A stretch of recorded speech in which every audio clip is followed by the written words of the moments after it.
Will this dime kill you? And what the heck does neutron irradiated mean? Well, I'll answer the clickbait question first. Will it kill you? No, it won't. Are there any harmful effects from the radiation in this coin? No, there's not.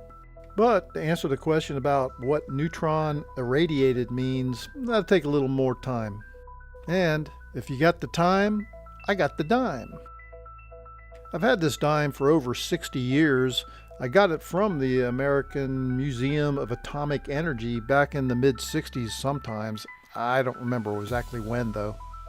I kept it all these years, and I guess I can thank my parents for that. They don't want to kind of keep it for me, but it's a nice memento to have from something I really just barely remember out of my childhood. To understand the story of the neutron irradiated dime, you need to go back to post-World War II America. The year is 1949, the Cold War is heating up, and the United States is deep into the nuclear age. Oak Ridge, Tennessee, once a top-secret site for the Manhattan Project, has opened its doors, or at least partially, to the public. The U.S. government wanted to show that nuclear energy wasn't just about bombs, it was the future of science, medicine, and even power for our homes. That's where the American Museum of Atomic Energy comes in. Established in Oak Ridge, the museum was designed to educate the public about atomic power in an era when most people only associated nuclear energy with destruction. Visitors could learn about chain reactions, see Geiger counters in action, and even witness the power of radiation firsthand through a simple silver dime. So, exactly how did these coins become part of atomic history? Well, it all started with a process called neutron activation. When certain materials are exposed to neutron radiation, their atomic structure changes, sometimes making them temporarily radioactive. This is what happened to the dimes at the museum. Here's how it worked. Visitors were given a standard silver dime.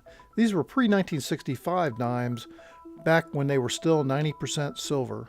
The coin was then placed inside the Oak Ridge graphite reactor, one of the first nuclear reactors ever built.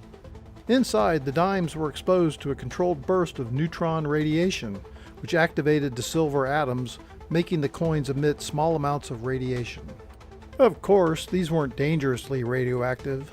The exposure was brief enough that the dimes would decay back to safe levels fairly quickly, but for a short time you could actually detect their radioactivity with a Geiger counter.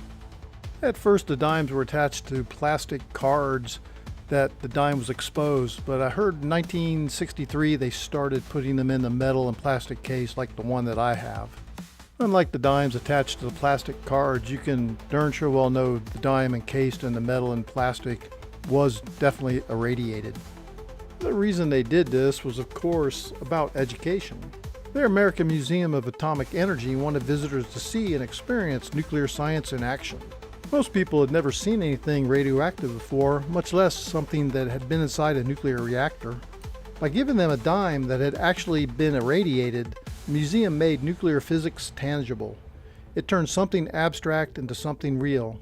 And, let's be honest, it was also a pretty great souvenir. I checked on eBay and they go for about 25 bucks or so. I don't want to sell it though. I just keep it on my desk here as a reminder of things that had been.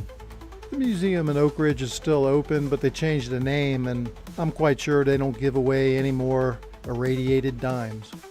I hope you enjoyed this dive into neutron irradiated silver dimes from Oak Ridge, Tennessee. Thanks for watching. Please like, subscribe, share, whatever else, and I'll catch you on the next video.